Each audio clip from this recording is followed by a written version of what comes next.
오늘 이제 말씀 보겠는데요. 우리 고린도전서 13장 1절부터 13절까지 말씀인데요.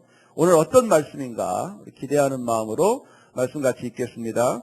내가 사람의 방언과 천사의 말을 하더라도 내게 사랑이 없다면 나는 울리는 종과 시끄러운 꽹과리와 다를 게 없습니다.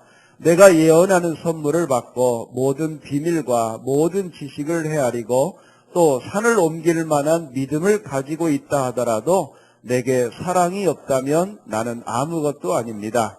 내가 내 모든 재산을 나누어 주고 내 몸을 불사르게 내어준다 하더라도 사랑이 없으면 내가 얻는 것은 아무것도 없습니다.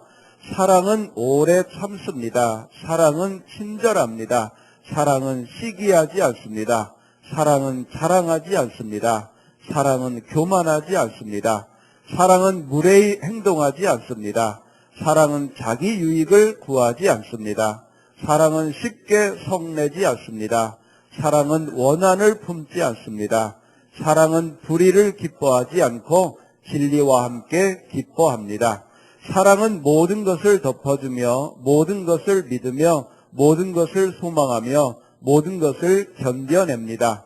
사랑은 영원합니다. 예언은 있다가도 없고 방언도 있다가 그치며 지식도 있다가 사라질 것입니다. 우리가 지금은 부분적으로 알며 부분적으로 예언하지만 완전한 것이 오면 부분적인 것은 사라지게 될 것이기 때문입니다. 내가 어렸을 때는 말하는 것이 어린아이와 같고 생각하는 것이 어린아이와 같고 깨닫는 것이 어린아이와 같았지만 어른이 되어서는 유치한 것들을 버렸습니다. 지금은 우리가 거울을 통해 보는 것 같이 희미하게 보지만 그때에는 얼굴과 얼굴을 마주 보듯이 보게 될 것입니다. 지금은 우리가 부분적으로 알지만 그때에는 하나님께서 나를 아신 것처럼 완전하게 알게 될 것입니다. 그런즉 믿음, 소망, 사랑 이 세 가지는 항상 있을 것인데 그 중에서 가장 위대한 것은 사랑입니다. 아멘. 오늘 이 말씀을 중심으로 우리 설교해 주실 목사님은 우리 정인교 교수님이십니다. 이분은 저랑 저의 군목 선배님이시고 군목을 갔다 오셔서 독일에서 설교학으로 박사학위를 받으시고 우리 서울신대에서 설교학을 가르치는 교수님이십니다. 그러니까 우리나라의 설교의 대가이시고 설교를 연구하신 분이십니다. 지난번에 우리 삼강교회라고 하는 교회에서 설교 세미나를 한다. 그래서 제가 강의를 들어본 적이 없기 때문에 가서 3주 동안 강의를 들으면서 되게 설교에 대한 도움을 많이 받았어요. 그래서 앞으로 아직은 별로 진전이 없는 것처럼 보이지만 앞으로 설교에 대해서 저에게 되게 진전이 있다면 오늘 이 교수님 덕분인 것을 여러분 알아주시고 단 걱정이 하나가 있습니다. 오늘 설교를 들으시고 나중에 저한테 왜 목사님은 그렇게 설교를 안 하십니까? 저한테 따지지는 마십시오. 아무튼 오늘 앞으로 우리 한국교회 목회자들을 위해서 더 귀하게 쓰임받고 또 서울신대를 위해서 큰일을 하실 교수님이신데 오늘 우리에게 정말 귀한 깨달음 달라는 마음으로 우리 환영의 박수로 교수님을 맞이하겠습니다.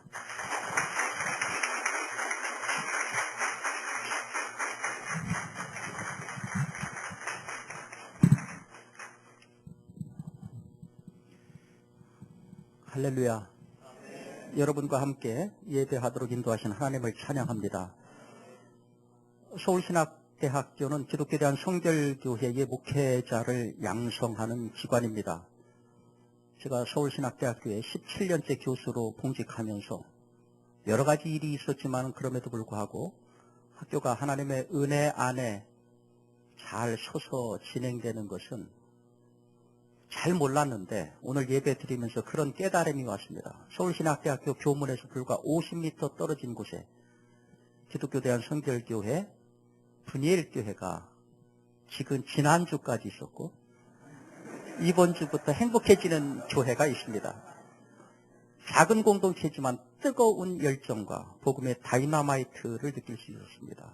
여러분들의 기도가 있었기 때문에 학교가 든든히 서가고 있다 하는 그런 깨달음을 받고 여러분에게 감사의 말씀을 전합니다.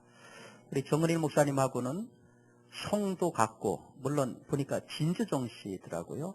고는 다른데 성도 같고, 그리고 군목도 같은 군목 출신이고, 그리고 즐기는 취미도 같습니다. 탁구를 잘 치시는데 저도 군포 2부입니다. 예, 어제도 1부들 둘을 깨끗이 꺾고 왔습니다.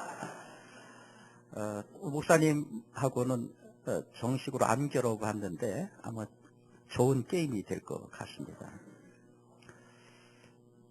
설교학을 가르친다고 하니까 여러분들이 당장 이제 얼마나 설교를 잘하나 보자. 대략 그렇게 굉장히 비판적인 눈초리로 바뀌는 것을 볼 수가 있는데요. 설교라고 하는 것은 삼위일체적인 사건입니다. 다시 말해서 보이지 않는 성령께서 역사하시고, 또 설교자는 오늘이 마지막 내 설교라고 하는 그러한 각오로 최선을 다해서 말씀을 전하고, 또 듣는 여러분들은 10m 옥상에서 100만 원짜리 수표를 뿌렸을 때에 그것을 잡으면 내 것이고 잡지 못하면 내 것이 아니다라고 했을 때 대부분의 사람들은 죽을 똥을 싸면서 잡으려고 할 겁니다. 그런 모든 온 신경을 거기에 집중해서 그 수표를 잡으려고 달려붙을 때인데, 말씀을 들을 때에 바로 그런 간절한 심정으로 말씀을 들으면은 성령께서 역사하시고 설교자의 열심과 성도의 열심과 간절함이 더해져서 에라이그니스 사건이 되는 것입니다. 저는 오늘 이 행복해지는 교회 현장에서 하나님의 말씀이 사건이 되는 것을 우리 모두가 공유하고 경험할 수 있기를 바랍니다.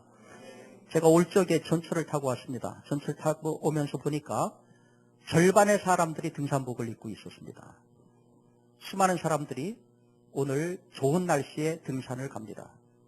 또 우리가 주 5일 근무제가 시행되면서 일주일에 2박 3일의 황금 연휴가 계속 돌아오고 있습니다. 아마 오늘 오후나 2시, 3시 정도 되면은 영동고속도로나 서해안고속도로는 올라오는 귀경 차량들로 몸살을 앓게 될 것입니다. 이렇게 변화된 상황에서 주일날 고리타분하게 계속 예배에 참석한다고 하는 것은 대단한 일입니다. 이것만으로도 여러분들은 대단한 분들입니다. 하나님 앞에 하나님께서 충분히 칭찬해 줄 만한 분들이라고 저는 생각이 듭니다. 그래서 제가 여러분에게 한번 질문을 던지고 싶습니다. 여러분들은 이 예배에 참석하실 적에 어떤 생각을 가지고 참석을 하십니까?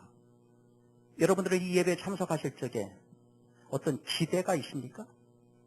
예를 들어서 내가 이 예배가 시작되기 전보다 예배가 끝나고 났을 때 나에게 무언가 도움이 될 거야. 무언가 나는 어드밴스 될 거야. 난 무언가 그로운 업 될 거야. 그런 기대가 있습니까? 나이 먹어가면서 느끼는 절망감 가운데 하나는요, 기대가 없어진다는 겁니다. 어렸을 적에는 해가 바뀌면 새해에 대한 기대가 있었습니다. 저는 초등학교 때에 중학교 가기를 그렇게 갈망을 했습니다. 왜 그러냐면 옆집 형이 중학교 교복을 입었는데 안주머니에서 수첩을 꺼내는 게 그렇게 보기가 좋았어요. 어렸을 적에 초등학생들 옷에 안주머니라는 개념이 없었습니다. 나도 빨리 중학교 가서 저 교복을 입고 싶다. 해가 바뀌고 설날이 되면은 그래도 흰 고무신이라도 얻으신을 그런 기대가 있었어요. 요새는 뭐 나이키니 뭐니 해가지고 즐비하지만 우리 때는 평상시는 검은 고무신, 명절 때는 운동화, 그거 받는 거가 커다란 소망이었어요. 그런 기대가 있었습니다. 그런데 언제부턴가 해가 바뀌어도 기대가 사라집니다. 더군다나 나이 많으신 어르신들한테 가면은 가면 갈수록 그런 기대치는 사라지고 마는 것을 봅니다. 아마 그분들은 우리한테 그럴 거예요. 자네들도 나이 먹어봐. 늙어봐. 그게 이상한 일이 아니야. 제가 눈 깜빡하고 나니까 이 나이가 됐더라고요. 어르신들도 눈 2번 깜빡하니까 그 연세가 되신 거고요. 아직 젊을 때는 몰라. 그런데 조금 더 살아봐. 자, 나이 먹으면 그렇게 되는 걸까요? 세뮤얼 울만이라고 하는 시인이 청춘이라고 하는 시를 썼어요. 그 시에서 이런 얘기를 하고 있습니다. 나이를 더해가는 것만으로 사람은 늙지 않는다. 이상을 잃어버릴 때 비로소 늙는다. 그대는 가지고 있는 믿음만큼 젊고 의심만큼 늙는다. 희망만큼 젊고 실망만큼 늙는다. 곱씹어 보면 맞는 얘기입니다. 기대한다는 얘기는 희망이 있다는 얘기입니다. 희망은 살아있는 사람들의 특권입니다. 수많은 문제들을 왜 부딪히느냐? 희망이 있는 만큼 문제를 부딪히게 돼 있습니다. 여러분들이 올 한 해는 열심히 살아야 되겠다 해가지고 새로운 계획을 세웁니까?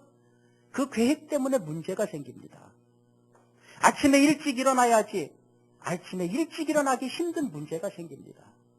몇 시간 공부해야지. 몇 시간 공부하지 못할 문제들이 생깁니다. 단어 몇 개씩을 외워야지. 외워지지 않는 문제. 그래가지고 내가 속상한 문제들이 생깁니다. 열심히 살려고 하면은 열심히 살려고 하지 않을 때에 생기지 않았던 문제들이 생기는 거예요. 그래서 기대는 희망이고 희망은 문제고 문제는 살아있음의 특권입니다. 우리 하나님도 우리에 대한 생각이 다르지 않습니다. 하나님은 나보다 나를 더 사랑하시는 분이에요. 나보다 나를 더 좋아하시는 분이에요. 그래서 당신의 자녀들이 잘 되기를 바라는 분입니다. 잘 되기를 바라기 때문에 회초리를 드시는 거예요. 잘 되기를 바라기 때문에 복도 주시는 거예요. 여러분들 슈퍼마켓 아저씨가 여러분한테 휘초리 되는 거 봤습니까? 그분들은 장사 속으로 더운 여름날 아이스크림 하나는 공짜로 줄 수 있을는지 모르지만은 여러분한테 절대로 회초리를 대는 일은 없습니다. 왜 그러냐 하면은 회초리를 댄다는 것은 사랑이고 동시에 책임이기 때문에 그렇습니다. 그 아저씨가 여러분한테 책임질 일이 뭐가 있습니까? 하나님은 우리를 만드신 분이고 내 아버지이기 때문에 나를 사랑할 뿐만 아니라 책임지시는 분이고 그래서 잘못될 때는 회초리를 드는 거고 잘할 때는 상을 주시는 거지요. 그 하나님이 우리에 대한 기대를 포기한 적이 없습니다. 우리를 사랑하시는 그분이 우리를 포기하지 않았어요. 한 번도. 그분은 우리에 대한 기대를 항상 가지고 있습니다. 이게 립 서비스가 아닙니다. 하나님이 우리에 대해서 어떤 기대를 가지고 있을까요? 지금은 통일이 됐습니다마는 독일이 동독과 서독으로 나눠졌을 때에 두 동독에 유명한 철학자가 있었습니다. 에른스트 블루호르라고 하는 철학자입니다. 그분이 이런 얘기를 했습니다. 성경을 읽으면서 성령을 생각하지 않으면 성경을 잘못 읽는 것이다. 성경을 읽으면서 성령을 생각하지 않으면 그것은 성경을 잘못 읽는 것이다. 우리 젊은 세대들은 아직 이 혁명 같은 단어에 대해서 그렇게 알레르기적인 반응을 보지 않습니다만은 저보다 윗세대 우리 한국인이라고 하면은 굉장히 부정적인 생각들을 가지고 있어요. 한국의 근대의 정치 역사가 너무 왜곡되어 있기 때문에 혁명하면은 알레르기적인 반응들을 보입니다. 그런데 단지 우리만이 아니라 인류의 역사를 봐도 그래요. 인류의 역사를 연구하는 역사가들, 잘 아시는 영국의 대역사가 아놀드 토인비가 역사가 뭐냐? 도전과 응전이다. 그렇게 얘기를 했어요. 도전하려고 해도 응전하려고 해도 공통점은 뭐냐 하면은 힘입니다. 힘이 없으면 도전할 수 없고 힘이 없으면 응전할 수가 없어요. 단재 신채호 선생님도 역사가 뭐냐? 아와 비아의 투쟁이다. 나와 나 아닌 것 사이의 투쟁이다. 그런 말씀을 했어요. 투쟁의 공통점은 힘입니다. 싸움에서 이기려면 힘이 있어야 되고 싸움에서 패하지 않으려도 힘이 있어야 됩니다. 그래서 인류의 역사를 보면은 힘이 최고의 미덕이었습니다. 모든 제국마다 다 힘을 쟁취하기 위한 노력을 기울였죠. 인류 역사에서 가장 최고의 최강의 제국이라고 일컬어지는 때가 로마 제국입니다. 로마 제국 하면 떠오르는 것이 팍스 로마나죠. 팍스. 평화. 로마의 평화. 로마의 평화가 뭘로 이루어진 거였습니까? 그것은 강력한 군사력으로 이루어진 평화였습니다. 힘으로 제압한 평화라는 거죠. 그것은 제압한 사람들만의 사실은 평화입니다. 제압당한 사람들은 평화가 아닙니다. 힘으로 제압할 때, 힘이 작동할 때에 이기는 사람들 안에는 기쁨이 있지만 지는 사람들한테는 슬픔이 있습니다. 이기는 사람들한테는 환희가 있지만 지는 사람들한테는 원한이 있습니다. 인류의 역사는 따라서 힘을 가진 자는 누르는 역사였고 힘을 빼앗긴 자는 복수를 꿈꾸는 역사였습니다. 그 안에 진정한 평화가 있을 수가 없지요. 수많은 것을 가졌다라고 하면은 한정된 타이에서 갖지 못한 사람들한테는 슬픔이 있는 거예요. 우리가 흔히 젊은 세대들한테 엘리트가 되라, 엘리트가 되라 그런 얘기를 합니다. 여러분 엘리트가 뭡니까? 포지셔널 컨셉입니다. 포지셔널 컨셉. 엘리트라고 하는 것은 경쟁을 통해 가지고 이긴 자입니다. 그래서 어떤 분야에 정책을 결정할 수 있는 자질과 자격을 갖춘 사람이 엘리트입니다. 보기에는 굉장히 좋은 것이 엘리트지만은 엘리트의 이면을 떠들어보면은 수많은 시체를 짓고 일어선 영광입니다. 그래서 우리가 엘리트 대신에 리더를 얘기하는 거죠. 인류의 역사는 따라서 항상 뺏고 빼앗기는 승자만이 웃는 그와 같은 역사였습니다.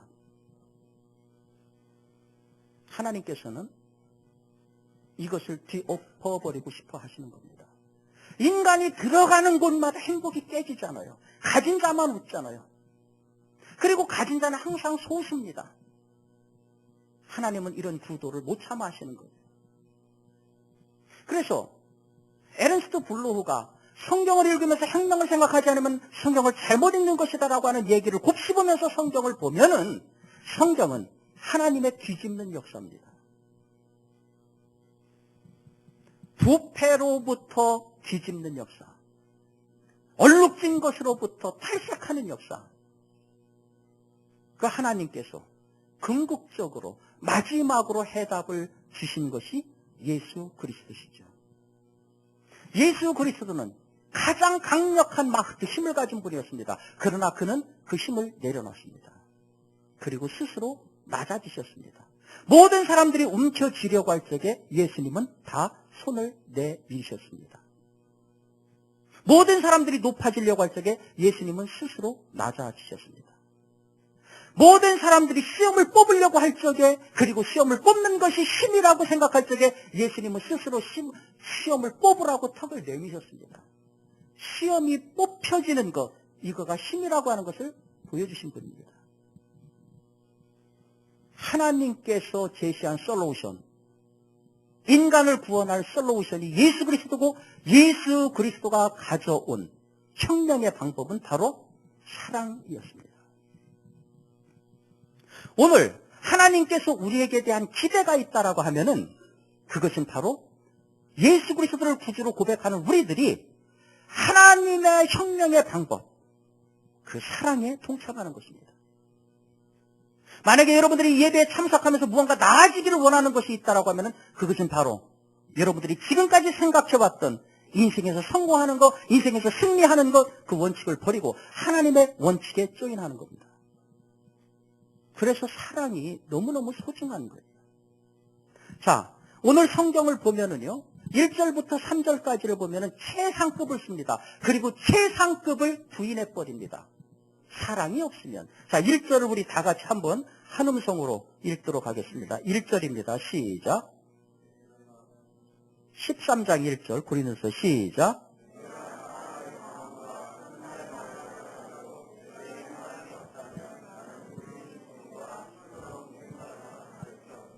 여기 사람의 방언이라고 하는 것은 사도행전 2장에 나오고 있는 외국인 방언의 은사를 얘기하는 것입니다. 예수님의 제자들은 무식한 사람들이었습니다. 외국어를 알지 못했습니다. 그리고 그때는 6월절에 맞아가지고 수많은 사람들이 14개 국에서 사람들이 모여들었습니다. 근데 그들이 제자들이 자기 말로 기도하는데 사람들이 그걸 다 알아듣는 거예요. 여러분들도 다 이제 젊은 세대가 대부분인데 우리가 영어를 한 20년씩 배웁니다. 그렇죠? 영어를 얼마나 잘합니까? 진짜 잘합니까? 제가 독일에 가가지고서 1년 동안 독일어를 했어요. 그 페엔데스라고 외국인을 위한 독일어 시험에 합격을 했습니다. 그리고 이제 강의에 들어갔어요. 강의에 들어가려면 한 과목 들어가는데 일주일에 500페이지 이상을 읽고 들어가야 됩니다. 그래야 알아들을 수가 있어요. 그리고 더군다나 박사과정이다 보니까 대개 10명에서 12명의 소그룹의 세미나가 진행이 됩니다. 세미나를 준비하기 위해서 그 한 과목을 위해서 500페이지, 때로는 1500페이지에 그러니까 책 이렇게 두꺼운 걸 5권 정도씩은 읽고 들어가야 돼요. 여러분들 학교에서 어떻게 공부하시는지 모르지만은 우리나라 공부는 공부가 아닙니다. 이 정도 공부 가지고는 어림도 없습니다. 그래서 무언가 감을 잡고 막 따라가는데 갑자기 학생들이 와 하고 웃어요. 밝지 않은 학생이 농담을 한 겁니다. 여러분, 언어 가운데서 가장 어려운 게 뭐냐? 농담이에요. 제가 한번 농담 한번 해볼까요?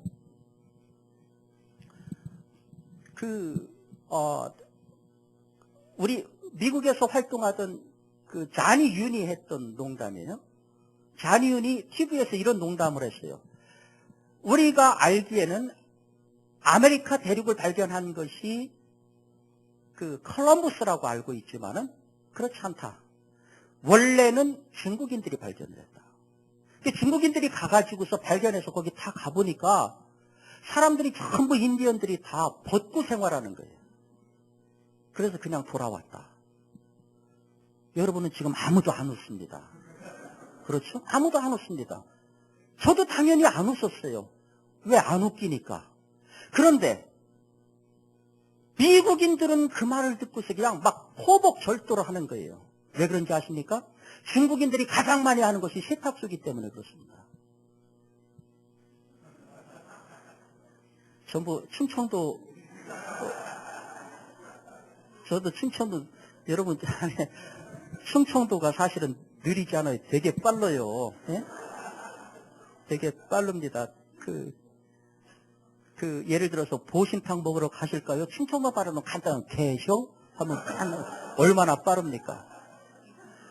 그러니까 농담을 알아들으려면 문화를 알아야 농담을 알아들을 수가 있어요. 한참을 집중해서 듣다가 와 하고 웃는데 여러분 다 웃는데 못 웃는 비애를 아세요? 모두가 웃는데 웃을 수 없는 미치겠더라고요. 이제 조금 같이 알고서 웃을만 할 때 되니까 귀국하게 되더라고요. 그러니 배운 적도 없는데 다 알아듣는다. 환상적인 얘기예요. 환상적인 얘기. 천사의 말, 이것은 오늘날 우리가 말하는 방언입니다. 우리가 은사나 신비주의 위주로 가서는 안 되지만 그러나 종교에서 은사가 빠지고 신비가 빠진 종교는 그건 인간들의 말노름에 불과할 뿐입니다. 우리가 넘어서지 못하는 이해할 수 없는 없는 무릎 꿇을 수밖에 없는 영역이 있는 것이 종교예요. 그렇기 때문에 저는 여러분들이 신앙 안에 들어와 있으면서 깊이 한쪽으로 경도되는 것을 원하지 않지만 그러나 하나님을 체험하고 하나님이 주시는 은혜와 은사를 받으려고 간구하는 것, 그건 너무나도 소중한 거예요. 방언하기를 원하십니까? 방언하게 해달라고 간구를 하세요. 소중한 은사예요. 이 모든 것이 너무너무 소중한데 그런데 그 모든 것을 가지고 있다 하더라도 사랑이 없으면 nothing, 아무것도 아니다, 개똥이다, 그런 얘기예요. 자, 2절을 함께 읽을까요? 2절. 시작.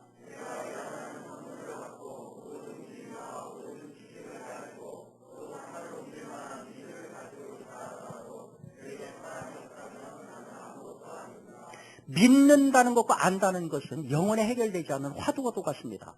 철학과 신학 사이에 끊임없는 갈등 가운데 하나가 그겁니다. 믿기 때문에 아는 것인가, 알기 때문에 믿는 것인가. 글라우벤 오더 페어스테헨. 믿는 거냐, 이해하는 거냐. 이해하는 게 먼저냐, 믿는 것이 먼저냐. 믿음이 먼저냐, 지식이 먼저냐. 당연히 철학에서는 지식이 먼저다라고 얘기를 합니다. 기독교에서는 믿음이 먼저다. 그렇게 얘기를 합니다. 우리가 성 어거스틴은 크레도 우트 인텔리감이라고 하는 표현을 썼어요. 나는 알기 위하여 믿는다. 알기 위해서 믿는다. 그러니까 계시에 도달하기 위한 첫 번째 걸음이 뭐냐? 믿음이다. 하나님이 계시다. 그것을 내가 믿습니다. 하나님이 천지를 창조하셨다. 그것을 내가 믿습니다. 이 믿음에서부터 출발해서 알므로 간다. 이거가 기독교의 입장입니다. 그런데 데카르트로 표현되는 철학은 전혀 다른 얘기를 하죠.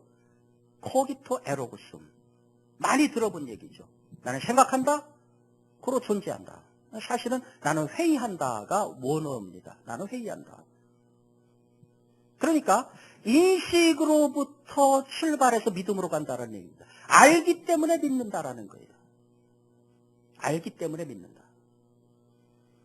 이것은 실질적으로 거의 평행선과도 같은 겁니다. 근데 저는 신학을 전공한 목사의 입장에서 철학의 입장을 받아들이기가 힘들어요. 왜 그러냐 하면은 인간이 누구냐? 알기 때문에 믿는다고 아는 주체인 인간이 누구냐? 불완전한 존재. 불완전한 존재입니다. 그래서 체고로니를 이렇게 얘기를 했어요. 코기토 에로구슴. 나는 회의한다, 고로 존재한다가 아니라 코기투어, 수동태. 나는 회의되어진다.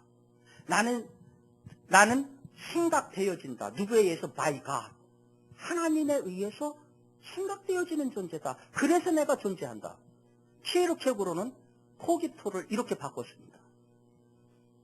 어쨌든 오늘날 우리 현대인들의 문제는 그거예요. 모든 것을 가장 많이 아는 시대를 우리가 살고 있는데, 그런데 정작 미래를 몰라요. 내일은 얘기할 것도 없고 5분 앞도 모르는 것이 인간입니다. 모든 것이 불확실해요. 수많은 사람들이 그렇게 네트워크를 맺고 살지만은 믿지 못해요. 그래서 불확실성의 시대고 불신의 시대입니다. 이런 때에 미래를 완벽하게 한다. 태산을 옮길 만한 믿음이 있다. 최고의 가치입니다. 그런데 그것이 있다 하더라도 사랑이 없으면 nothing. 아무것도 아니다. 자, 우리 3절을 읽도록 하겠습니다. 3절 시작.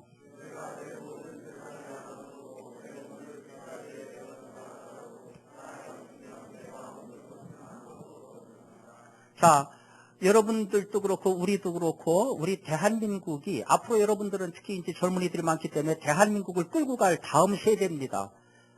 우리 대한민국은 급속한 산업화로 인해 가지고서 얻은 것도 많지만은 잃은 것도 많아요. 급속하게 돈을 벌었지만은 경제에 윤리가 없어요. 우리가 가장 취약한 거가 그겁니다. 시장 경제도 도입했고 자본주의도 도입을 했는데 그 기본적인 함께 살아가야 되는 정신을 잃어버렸습니다. 갖고 오질 못했습니다. 그래서 우리가 모르는 어퍼 클래스들이 있어요. 그들의 세계는 우리가 뚫고 들어갈 수도 없습니다. 같은 하늘 아래 살지만은 같이 살지 않아요. 전혀 다른 별 세계를 사는 사람들이 이 대한민국 안에 있어요.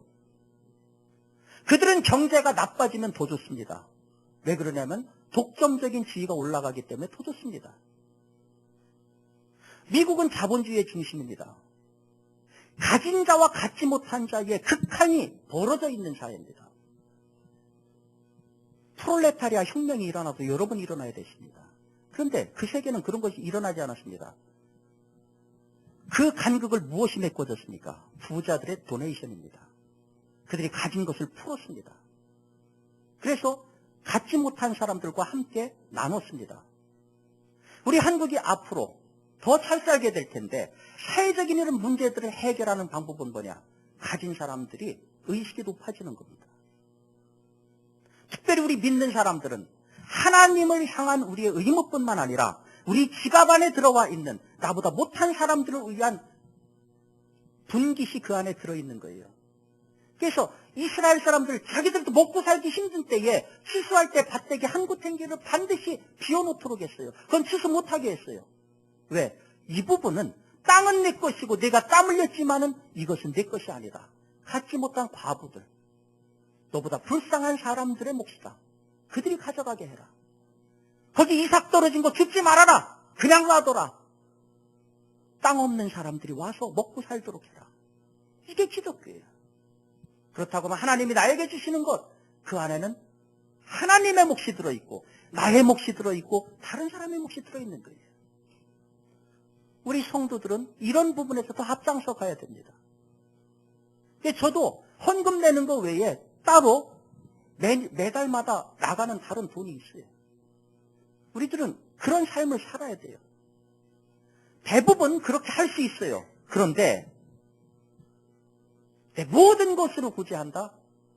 다시 말해서 내가 다른 사람을 돕다가 내가 거지가 되는 거예요. 이거는 제가 목사지만 힘들어요. 솔직히 힘들어요. 여러분도 마찬가지일 겁니다. 내 일정 부분을 지갑에서 몇 푼은 내줄 수 있지만은 내 집 전부 팔고 내 가진 거 전부 팔아가지고 나는 길거리에 나앉으면서 사람들 도와준다? 이거 여기서 이 중에서 솔직히 이렇게 살 수 있는 사람이 누가 있겠습니까? 기가 막힌 일이죠. 이러한 있을 수 없는 일을 해도 그런데 사랑이 없으면 나씩 아무것도 안 돼. 그래서 오늘 본문 1절부터 3절을 보면 최상급을 올려놓고 최상급을 사랑이라고 하는 조건을 걸어서 부인을 해버려요. 그만큼 사랑이 소중하다라는 거죠. 그만큼 사랑이 밸류어블, 가치가 있다는 거죠. 그렇다고 하면 사랑 때문에 좋은 일들이 일어나야 맞아요. 근데 과연 그런가요? 아주 누가 보더라도 너무너무 잘 어울리는 한 쌍의 바퀴벌레 같은 두 남녀가 있었어요. 학벌도 좋을 뿐만 아니라 배경도 좋고 너무너무 또 잘생겼어요. 남자도 잘생기고 여자도 너무너무 이쁘고 둘이 가면은 모든 사람들의 시선이 따라다닐 정도입니다. 근데 호사다마라고 할까요? 두 사람이 약혼을 했는데 남자가 암에 걸린 거예요. 그래가지고 불과 1년밖에 살지 못한다고 합니다. 그래서 다니던 직장도 그만두고 병원에 입원을 했습니다. 그리고 그 피앙세는 매일같이 퇴근하면은 병실에 와가지고서 자기 약혼자를 간호를 합니다. 근데 병실에 할 일 없이 누워있으니까 오만 가지 생각이 많이 들잖아요. 어느 날 약혼자가 딱 들어오는데 그 막 천사 같은 자태를 보니까 속에서 막 불이 나는 거예요. 야, 1년 후 내가 죽고 나면은 어떤 놈팽이가 쟤를 꿰차고 살 텐데 내가 죽어선들 그 꼴을 보겠나. 그래서 자기 약혼녀가 오니까 그러는 거예요. 자기야, 자기를 보면 천사가 따로 없어. 자기의 그 오똑한 콧날을 보면은 그 넘어가지 않을 남자가 없을 거야. 그 얘기를 듣고 나서 약혼녀가 한 2주 동안 오지를 않아요. 2주 후에 왔는데 마스크를 하고 왔어요. 코를 낮추는 수술을 한 겁니다. 코를 높이는 수술은 제가 들어봤지만은 코를 낮추는 수술은 처음 들어봤습니다. 여기다 한번 꼭 잡아보세요. 혹시 낮춘 분 있는지. 감동이에요. 감동. 있을 수 없는 일이에요. 거의 소설과도 같은 얘기입니다. 사랑하니까. 진짜 사랑하니까. 이 남자도 감동이었어요. 진짜 기가 막히다 이게. 또 얼마 있다가 들어오는데 자기야, 자기의 그 초롱초롱한 눈망울을 보면은 거기 호수에 빠져 죽지 않을 남자가 없을 거야. 이번에는 한 달이 넘게 안 오는 거예요. 한 달에 왔는데 안대를 하나 대고 왔어요. 각막을 하나 기증한 거예요. 와, 있을 수 없죠 지금. 에? 말도 안 돼. 그게 말도 안 돼요 진짜. 사랑하니까. 사랑의 힘은 이렇게 기가 막힌 거예요. 그런데 그 사랑 때문이었는지 또 놀라운 일이 일어났어요. 1년이면 죽는다는 사람이 1년이 지나가는데도 안 죽어요. 다시 정밀검사를 했더니 세상에나 깨끗이 나왔어요. 기적 중에 기적입니다. 자, 이제 퇴원을 했습니다. 퇴원하고 6개월 정도가 지난 다음에 약혼녀의 집에 편지 한 통이 배달이 되었습니다. 약혼자가 보낸 편지였습니다. 자기야, 자기는 내가 아팠을 때 얼마나 자기가 나를 사랑하는 줄을 내가 깨달을 수 있었어. 내가 오늘 이렇게 건강하게 된 것은 다 자기의 그 사랑 때문이야. 너무너무 고마워. 내가 죽어도 자기의 사랑은 못 잊을 거야. 그런데 이제 여기가 문제예요. 자기하고 팔짱을 끼고 슈퍼를 가든지 어디 산책을 하면은 그렇게 사람들이 우리를 쳐다봐. 옛날에 쳐다봤던 그 눈초리가 아니야. 마치 무슨 동물원에 짐승 쳐다보듯이 그렇게 쳐다봐. 그런 시선이 너무 나는 싫거든. 난 지금도 자기 사랑해. 자기 좋아해. 자기 좋아하고 사랑하는 이 감정이 있을 때 우리 그만 만나자. 막 욕하죠 지금. 네?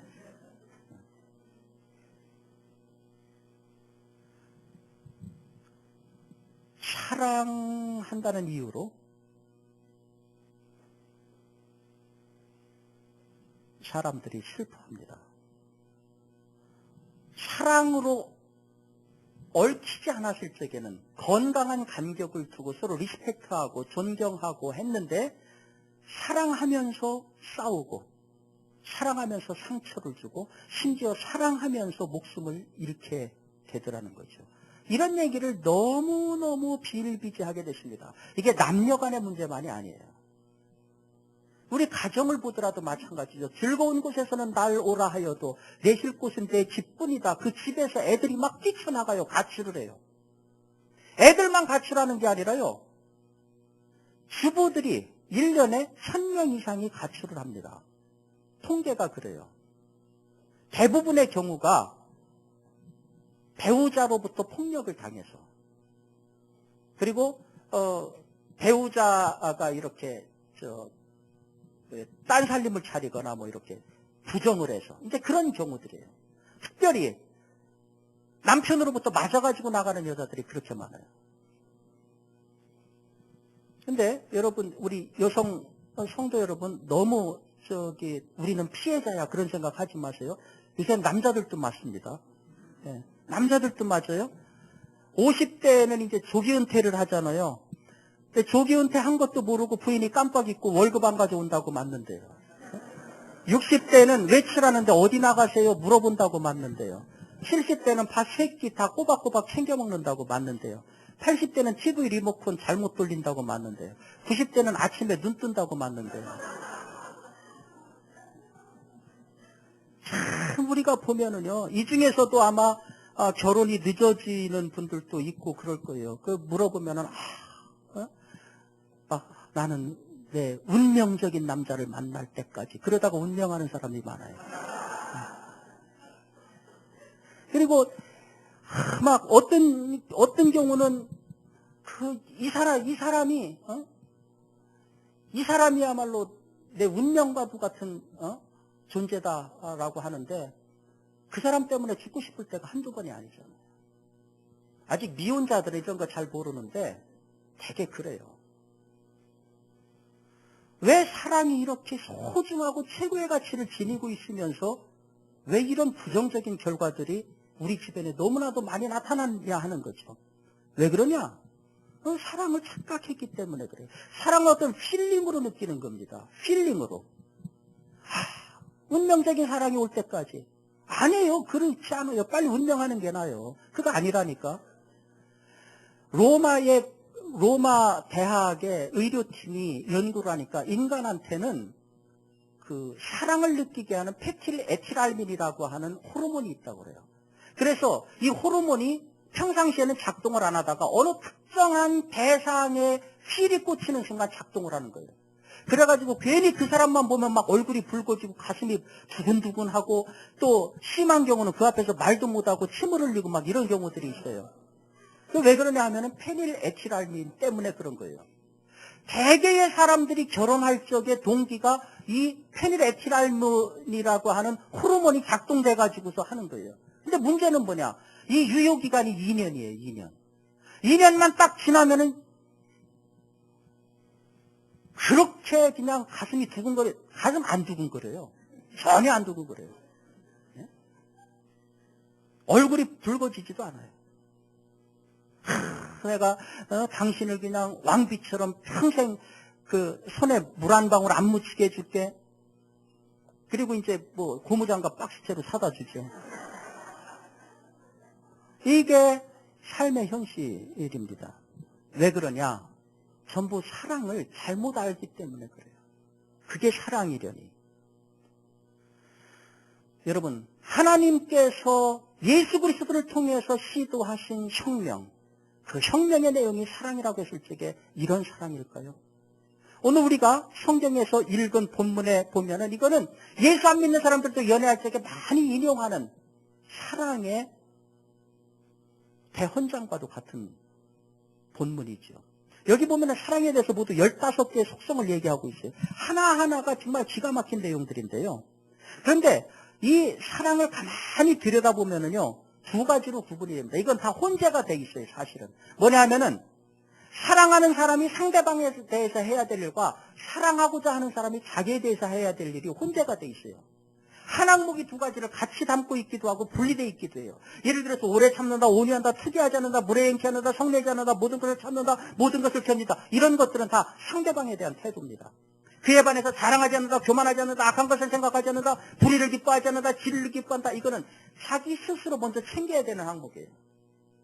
그러니까 하나님께서 이 땅의 문제를 해결하라고 예수 그리스도를 통해서 가지고 온 사랑의 혁명이라고 하는 그 방법은 우리가 생각하는 것처럼 그렇게 쉬운 게 아닙니다. 먼저 준비가 필요해요. 거짓말을 버리고 진리를 추구하고 나만 생각하는 이기주의를 버리고 어려움도 견뎌내는 인내를 가지고 이런 준비가 없이는 남을 사랑할 수 없다는 거예요. 그리고 또 보세요. 오늘 고린도서 13장에 나오고 있는 사랑의 항목들 그 서술어를 보면은요, 참는다, 온유한다, 투기하지 않는다, 자랑하지 않는다, 교만하지 않는다, 무례행치 않는다, 자기 유익을 구하지 않는다, 성내지 않는다, 악한 것을 생각하지 않는다, 불의를 기뻐하지 않는다, 진리를 기뻐한다, 모든 것 참는다, 믿는다, 바란다, 견딘다. 이 모든 것들의 공통점이 뭡니까? 이거는 사랑이 그냥 이렇게 주어지는 게 아니라는 거예요. 되어지는 거라는 거예요. 되어진다, 한다, 안 한다, 그거 뭐예요? 의지작용이에요. 의지. 사랑이라고 하는 것은 그냥 뚝 떨어지는 게 아니라 내가 작심하는 거예요. 사랑하기로, 참기로, 인내하기로 작정하는 거예요. 의지는 훈련의 산물입니다. 훈련의 산물. 우리가 생각할 적에 고린도전서 12장에 이어서 13장에 넘어가면서 너희가 알지 못하는 큰 것을 너희에게 준다 해가지고 사람들은 뭐라고 생각하느냐 하면 은사장에 이어서 나오니까 사랑도 은사다 그렇게 얘기를 합니다. 맞아요. 그게 제가 성서신학을 전공한 교수님하고 이 문제를 가지고 얘기를 했어요. 은사라고 하면은 심각한 문제가 발생이 돼요. 뭐냐? 은사는 하나님이 주시는 거예요. 우리는 수동적으로 받는 거예요. 따라서 내가 사랑하지 못하는 거 책임은 나한테 있지 않아요. 하나님한테 있어요. 그런 겁니까? 그 교수님이 그러세요. 이 은사는 그런 은사가 아니라 방언을 내가 못하는 책임은 주지 않은 하나님한테 있는 거 맞아요. 그런데 그 은사가 아니라 숨 쉬는 것과 같은 보편적인 은사입니다. 하나님께서 모두에게 숨을 쉴 수 있도록 해줬어요. 코를 막는 거는 내가 막는 거예요. 그런 것처럼 사랑은 모든 사람에게 부여진 공기처럼 모두에게 주어져 있는 보편적인 은사라는 거예요. 그것을 내 거로 만드느냐, 내 걸로 만들지 않느냐, 그건 선적으로 내 책임이라는 거예요. 그래서 사랑의 속성을 가만히 보니까 자동으로 되지는 게 아니에요. 의지예요. 의지. 마음을 굳고 시냇가의 차돌처럼 내가 저 인간을 사랑해야지 마음을 굳게 먹는 거예요. 굳게 먹는 거예요. 그래서 하나님께서 우리에게 요구하시는 사랑이라고 하는 것은 페닐에틸알민처럼 아무런 이유도 없이 좋아지는 거, 아무런 이유도 없이 그냥 사랑에 화살이 꽂히는 거, 이런 게 아니에요. 내가 마음을 굳게 먹어야 돼요. 사랑해야지. 다가서는 거예요.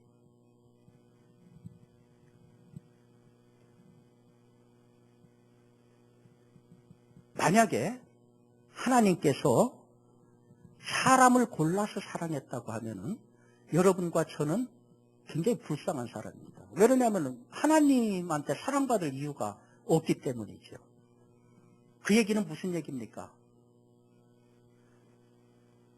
내가 생리적으로 가지고 있는 페닐에틸알민이라고 하는 호르몬이 여자를 볼 때마다 작동하면 나는 완전히 카사노바가 되는 거예요. 그렇죠? 그거는 아니잖아요. 그런데 반대로 하나님이 우리에게 요구하시는 그 사랑은 저 인간은 사랑해, 저 인간은 아니야, 이게 아니라는 거예요.